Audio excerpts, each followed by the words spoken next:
Welcome back to the channel, everybody. It has been a while. I haven't made a video since last year, I guess, at this point. So I hope you're all doing well. I hope you had a great New Year's celebration. Today, I want to showcase the Fireknight Stage 10 hard team that I actually thought was going to be focusing around this champion right here. So Coldheart, I recently got a 5-star blessing for her, which allows me to get a higher level of Phantom Touch, a higher consistency as far as getting the extra damage, which means easier shield breaks on the Fireknight. Well, we had a recent Deck of Fate event for a champion who you may know being Gwyndolin. So Gwyndolin ended up being the key for my Fireknight Stage 10 hard team. This champion is actually incredible for Fireknight. I'm going to show you guys why and explain this because I don't think I've seen anybody even mention this champion and Fireknight in the same sentence. Matter of fact, I actually did some runs. So let me show you real quick if I can pull this up. Over on the Hell Hades Optimizer, I did actually make sure, well, actually I haven't checked to make sure this was updated, but it should show the team that I was running yesterday because I actually ran quite a bit of it. I think I'm the only person right now with Gwyndolin on their team. So let's check it out. So these are both mine. Both these teams are different variations I tried. This one, this 96% consistency, I don't really like that too much. I want the highest consistency one, which is like 30 runs, 96%. I need to check out why that actually failed, but the run should be over 96%. I think in that run specifically, Kymar got crit, and then he died. So I'm going to work on the survivability of the champion just a little bit more, squeeze out a little bit more sustainability, but Gwyndolin is really the star of the show here because I've tried Coldheart, the 5-star Awakened Coldheart, and it would fail more consistent, far more consistent than this one. I've tried several different things and they've all came up short. So go ahead, jump over here into this team. I understand this team's probably not the most free-to-play accessible. We have a few different legendaries. The +2 Martyr is not required, but we have Kymar, who's more so there just for the extra speed for the run. We have Cardiel, who technically, if you replace Cardiel and Kymar, you got a different ally attack champion in place of Cardiel. And then maybe you got a block debuff champion in place of Kymar or something along those lines. You may be able to make a similar team, but if you stick with me and understand the concept of this team, you may be able to build yourself your own team, whether it's for Fireknight Stage 10 hard or say 6 maybe, something like that. So as far as the presets go, there's Cardiel, round 1, round 2, round 3. We have Prince Kymar, round 1, round 2, round 3. We have Gwyndolin, round 1. No presets. Round 2, no presets. Round 3, just turn off the A3. She takes so many turns and has such low cooldowns. I really don't care what she's using because the time she gets to the boss, she's going to be using her A2 once the shield's actually down. And then Martyr, round 1, round 2, round 3. So I got to be careful with this. I cannot use this ability in round 2. Honestly, I can't use it in round 1 because Gwyndolin, I saw her in a video one time that I was recording, takes so many turns in wave 2 that nobody else got a turn. She literally killed the entire wave by herself. So many extra turns being in Relentless set. There's also some weird interactions with Cardiel and ally attack that I didn't realize actually happened. So Gwyndolin ends up becoming just like the Energizer Bunny. This owl turns into a bunny and just takes a ridiculous amount of turns. So pay attention. She took 1 turn just now. Cardiel just gave her a ally attack turn. And then when she takes the turn right here, she's going to be guaranteed to get an extra turn. Pay attention. So extra turn, boom. There we go. What happens is Cardiel's ally attacks, I think ally attacks in general, I haven't noticed the same thing with counterattacks, but ally attacks guarantee, well, they don't guarantee, they add for the turns that she takes. So every 3 turns she takes, she gets an extra turn. So Cardiel's ally attack is 1 turn. If she's already taken 2, well, now she's going to get an extra turn after that. So Cardiel's turn right here, she may even get a turn right now. Maybe. Sometimes she does, sometimes she doesn't. Okay, she didn't. It depends on where she's at with her turn order. She should get a turn right now once she actually goes, though. So extra turn popped up. She does have Relentless, and now it's starting to pop off. So if we get a few Relentless procs, then it can cycle back around into more of her extra turns from her passive, and then just goes absolutely crazy. So extra turn, extra turn. We got another extra turn coming, I think. No, not quite. Yesterday, she did solo the wave, though. She took so many turns. So now when we get to the boss, what we have going on here is we have her opening with the A1, really hoping she doesn't get a lot of extra turns, because if she does, it just takes too long. But I got to make sure that she goes before Cardiel, because Cardiel places the block debuffs as well as a Revival and Death. If she goes after Cardiel, she's very likely to just run through those buffs and not get to use them. So now she got an extra turn proc, but they're in the middle of the counterattacks. You saw that, hopefully, which is like, okay, that's kind of strange. So now she gets the A1, and then Cardiel should be using ally attack here soon. and it's not going to be an extra turn here, but the next turn she takes will be a 100% extra turn because she's already taken 2. The third one will be an extra turn, and then Relentless could proc as well into that, and then just make her go so many turns. So there we go. Took a turn right there, extra turn. Either way, it's just a strange interaction. I can show you guys it better in Doom Tower, but this run, I mean, it's fairly fast, very consistent. I'm gonna make a few more tweaks and make it even better. I'm gonna be working on stuff from Live Arena to give more HP and possibly defense to the champions in this stage. But in general, I'm very satisfied with this run. Very happy, very comfortable with where it's at. You do have to make sure your Gwyndolins pretty tanky, maybe a fairly stat demanding. However, she has no blessing on her currently. If I was to get some blessings on her, I think it'd speed it up even more. Maybe a Soul Reap, pretty high level, because she gets so many turns, especially once she breaks the Fireknight shield here soon. She's going to be getting so many turns with the Fireknight at low HP that she's probably going to have the Soul Reap happen fairly often, to be honest. Like right here, this could probably proc the Soul Reap, or very close, or maybe this one. So she definitely could proc it fairly often as well. There we go. Finish it off at 2 minutes and 46 seconds.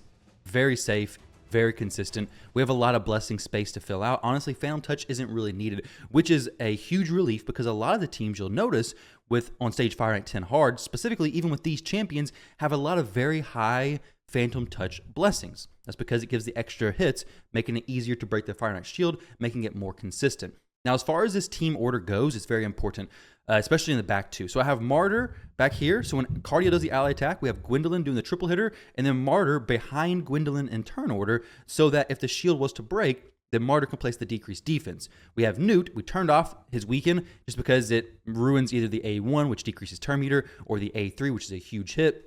So let's have the A2 turned off. It specifically affects the A1. So something to keep in mind, I just turn off the A2. You notice that in the presets though, but the decreased defense is very nice to have. Also, Newt, his A3 reduces the defense effectively anyways, each time he hits. So it's really very low defense. They should be hitting very hard. I didn't even pay attention to how much damage Gwyndolin did. So let me run that again in just a moment. At the end of the video, I'll show you guys how much damage she did.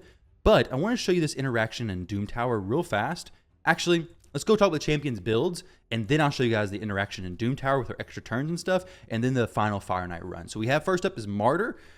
So Martyr and Fireknight specifically, I did buy some defense ignore. This isn't really, it's crucial, but it does help with clearing waves a little bit quicker. It does help with doing more damage, of course, and if you can get it, go for it. But I think the other ones are a little bit more beneficial. So like accuracy, crit damage, we have speed, things like that, HP and defense if you can't survive. But for Martyr, we have our 256 speed, good crit rate, 100% of course, crit damage. You could go 70% crit rate technically since Cardiel is going to give increased crit rate anyways. But then we have decent accuracy as well. We don't actually, we need a little bit more. We have 307 accuracy. We need a little bit more to place the decreased defense consistently. But if we miss it, it's not the end of the world. So there's Martyr. She is in bolster set. All this does is helps my other champions survive. Gwyndolin, you have to build her with no shield set in mind, because she's very likely to take so many extra turns, the bolster set just runs through its turns, which is something I can't really prevent unless I was to make her slower than the Fireknight, which then I just don't want to do that. I could do that, but I don't want to do that. We have no blessings on her whatsoever. Phantom Touch is a pretty good one to have, though. And then for Masters, we have War Master. For Newt, he is built for a bunch of different areas. He's in Savage gear. He hits pretty hard. He is not in Relentless because Relentless can make things weird, especially with his presets and opening with the A1. He could go into the A3. The shield is not broken. It's a bad day. So Relentless does not work on Newt. He's pretty fast. We have high crit damage. We have good accuracy. Actually, much more accuracy than I actually need. 416 accuracy. That is way overkill, to be honest. But that's the gearing that I had. I haven't went in here to really fine tune it. This just kept my speeds pretty similar and gave me the stats needed. So as far as his masteries, we go Giant Slayer. He has triple hitters on 2 abilities, so Giant Slayer makes the most sense. And there you go. Make sure you have accuracy. He's going to be tanky because he's a defense-based champion anyways. And make sure he hits hard. You want to hit the enemy max HP cap each time, which I think is 582,000. So there's Newt. Make sure he's fully booked. All these champions are going to be fully booked. So next up is going to be Kymar. Now the Kymar I have, technically you could have your Kymar faster than everybody or slower than everybody. And I think either one works pretty much fine. It just changes the way you do your presets. If he's slower than everybody, your presets are going to be a little bit different. Instead of me having him open and then prioritize the A2, it's probably going to be open with the A1 and then prioritize the A3. For me, since he's the fastest on the team, I have it open, then number 1, and then number 2. We have good HP, Well, I probably need more HP because he did die one time. 53,000 HP, 3,000 defense. He's pretty fast, and then good accuracy. Mostly just an arena build, to be honest.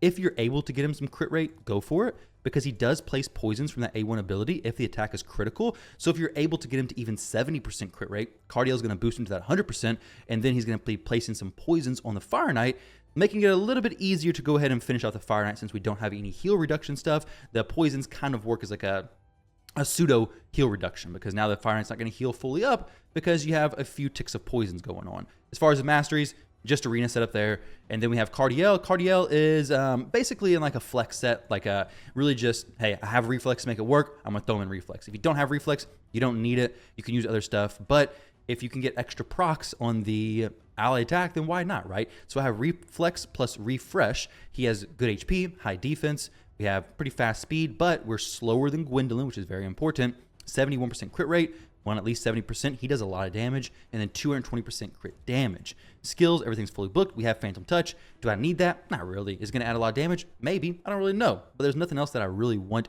instead of Phantom Touch. And then for the masteries, we have War Master. He actually gets a lot of ally attacks and a lot of join in on the attack specifically. So War Master does add quite a bit to his damage. And then I have Selfless Defender. I've considered putting Bulwark on somebody, but I run the risk of losing too many War Master procs from Cardiel. So I'm not going to do that yet, but I may eventually if I'm having a hard time surviving. Something to consider, things like Bulwark, things like the Mastery that reduces the damage from crits, things like this, reduces the damage from AoE stuff, things like Defiant Gear, different things like that are going to help you survive the Fireknight a little bit better, which, speaking of, is going to be the last champion, Gwyndolin. So Gwyndolin is built, I think, pretty well. I'm happy with her build, but she does have 2 pieces of Defiant. I'm going to click through her pieces since she's kind of like the star of the show here. Actually, I need to boost the accuracy of this a little bit. We got CVC going on, so we'll pick up some points as well. We have the weapon there. We have the helmet right here. Once again, I apparently did not glyph that either, so I need to go through and glyph some of this stuff. We have some extra defense we can squeeze out there. I'm not going to upgrade all this stuff while doing the video. I probably shouldn't do that, but there we go. The helmet, we have the shield, the gloves. Crit rate is pretty, you do want 100% crit rate, definitely. I have crit rate gloves because I'm not able to get the crit damage gloves with all the stats that I want. Eventually, I would love to switch over to crit damage gloves and make her hit really hard because she can do some pretty good damage to those waves. We have speed and then defense percentage there. We're looking for some survivability and tanky stats.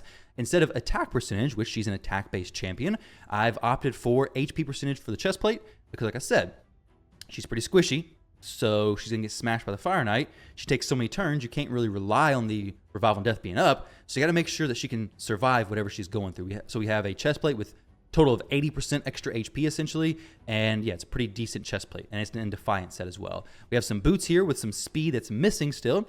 We got about, 6 or 7 speed we're missing, so that's going to be good once I get to that point. But as far as those boots, not really a lot else they're bringing.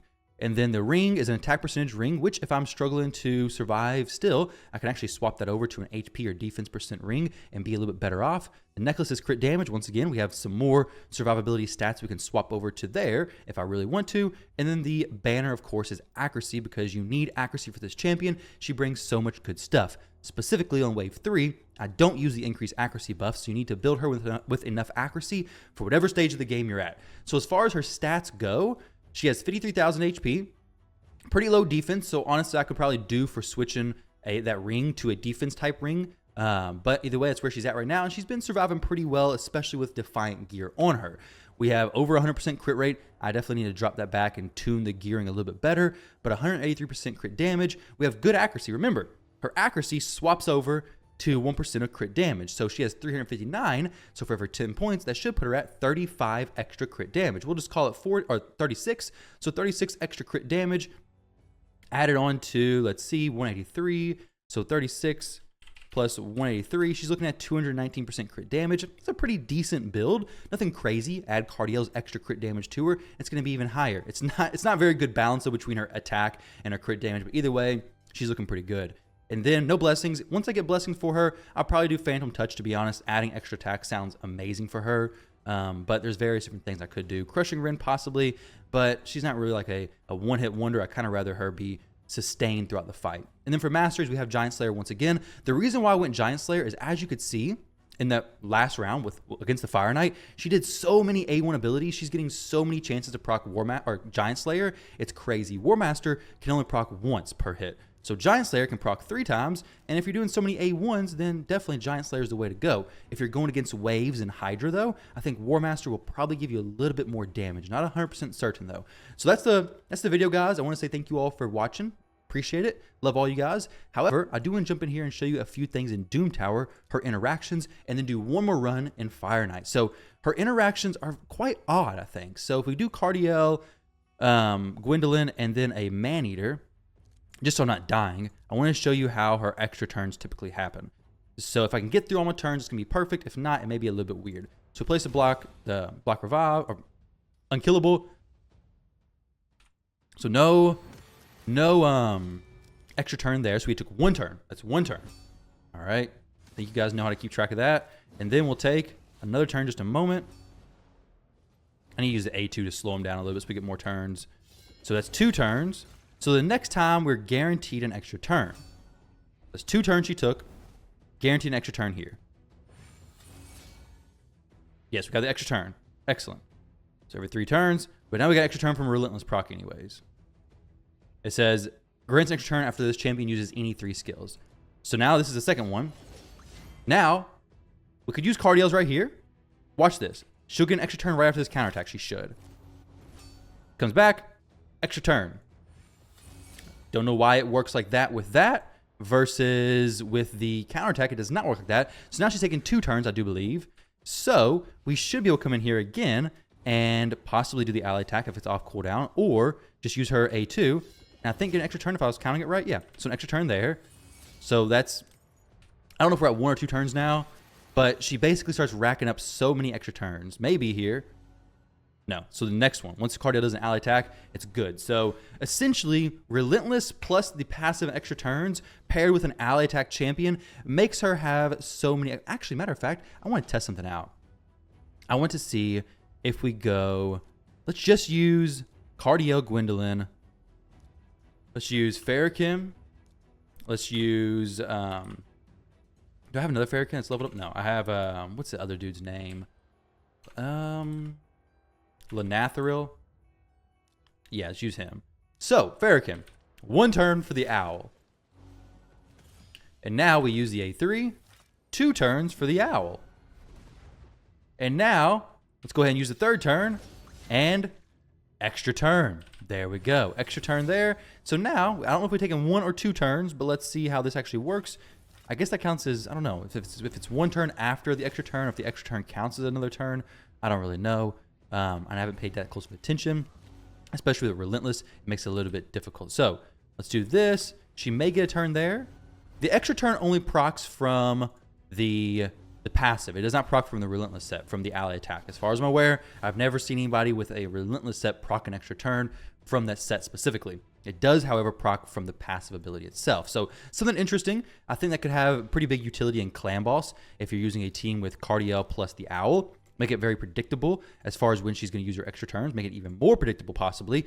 But it's also going to give so many A1 abilities, it's going to be crazy. You could use like a Poison Explode champion, like a Dark Kale, maybe, with a he's going to place poisons and pop them. Plus Gwyndolin, she's going to be extending the duration of them. So it could be a pretty interesting team there. I don't know. There's a lot of different stuff you could do with her. But let me go through the Fireknight one more time, show you guys how this thing works, and show you the damage at the end of the run.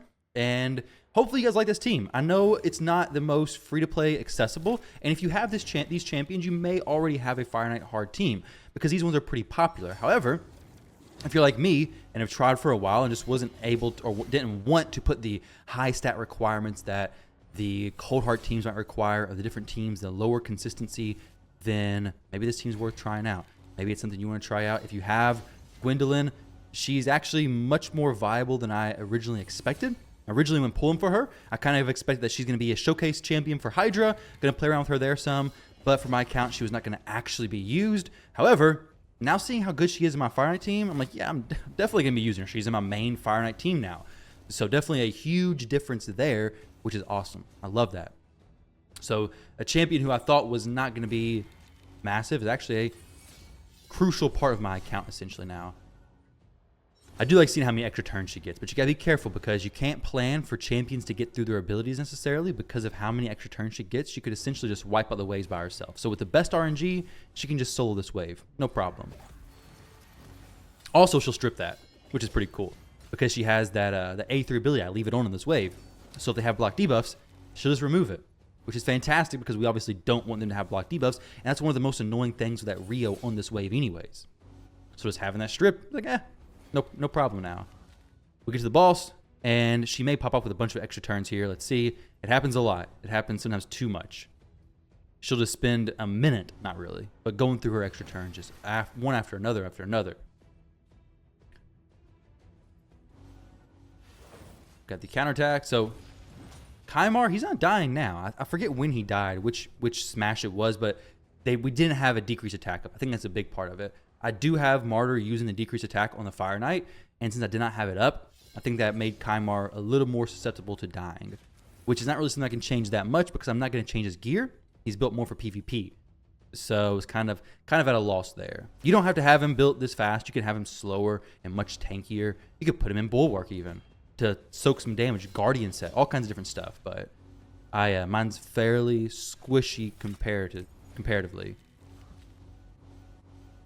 But now I got Martyr trying to use her A2. Hopefully, we're getting really close. Like right here, we're just like a sliver of damage from proccing a Soul Reap and just finishing it off, having a 2.5 minute Fireknight run, which would be incredible. This isn't a huge deal because we still typically finish it off relatively easily. I think she did get an extra turn just now from the counterattack. However, the extra turn, the way it works is it boosts her turn meter. So if she's already about to take a turn, it's not really that big of a deal. But if she's going pretty slow, that's a full turn meter boost essentially, from what I've noticed. So now the Soul Reap should come out and go ahead and finish off the Fireknight. There we go. Gwyndolin coming up doing 1.4 million damage. Cardiel doing 735. Prince Kymar doing 579. And then Newt doing, of course, 6 million damage on the actual Fireknight. Absolutely destroying it. But Gwyndolin actually did pretty close, or Cardiel had done pretty close damage to Gwyndolin one of the runs I did in the past. But either way, she's doing great. She's placing the decreased speed, placing the leech, making it a little bit more safe for me as well as bringing some debuff extensions with her A1 and just bringing tons of extra turns to knock that shield down. So she brings a lot of stuff that makes a lot of sense for Fireknight, to be honest. Just turn off the A3 and let it run. So guys, thank you all very much for watching the video. I hope you enjoyed. Maybe you learned something. Maybe you can take something from this and build your own team for Fireknight Stage 10 Hard or any other hard mode Fireknight team to take advantage of this 3x Savage gear currently going on. Best of luck to you on your CVC. Love you guys. Appreciate all your support, and I'll catch you in the next video.